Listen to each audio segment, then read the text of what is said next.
உலகத்துல தமிழனை போனடே வர்க்க போராட்டம் கம்யூனிஸ்ட் வர்க்க போராட்டம் என்பது முதலாளித்துவ திரும்ப உழைக்கும் மக்கள் பாட்டாளி வர்க்கத்தை சுரண்டலை எதிர்த்து போராடி எல்லாம் பேசிப்பாண்டா.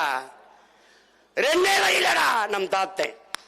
வசதி படைத்தவன் தரமாட்டான், வயிறு பசித்தவன் விடமாட்டான். இதாண்டா வர்க்க போராட்சி. அவ்வளவுதான்டா, முடிச்சிட்டான்டா. இந்த படிக்கிறவனுக்கும் உழவனுக்குமான வேறுபாட்டா சொல்ற. எழுத படிக்க தெரிஞ்சவன் நாட்டை கூறு போட்டான், எழுத படிச்சு எல்லாம் தெரிஞ்சவன் நாட்டை கூறு போட்டான், ஏற பிடிச்சி உழுதவன் நாட்டுக்கு சோறு போட்டான்னா. என்னடா சித்தாந்தம் வச்சிருக்க உலகத்துல? பெரிய சித்தாந்தம். உலகம் சமநிலை பெற வேண்டும், உயர்வு தாழ்வில்லா நிலை வேண்டும் தான். பிறப்பு ஒக்கும் எல்லா உயிருக்கும் தான், பகு துண்டு பல் உயிர்கள் தான். இதை விட சோசியலிசம், இதை விட பொது உடைமை, இதை விட கம்யூனிசம் எங்கடா இருக்கு? பைத்தியக்காரா போடா. புதியது ஒரு உலகம் செய்வோம், கெட்ட போரிடும் உலகத்தை வேரோடு சாய்ப்போம்.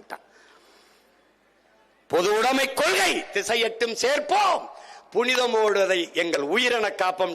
நம்முடைய புரட்சி பாவலன் தாத்தன் பாவேந்தன் பாரதிதாசன்.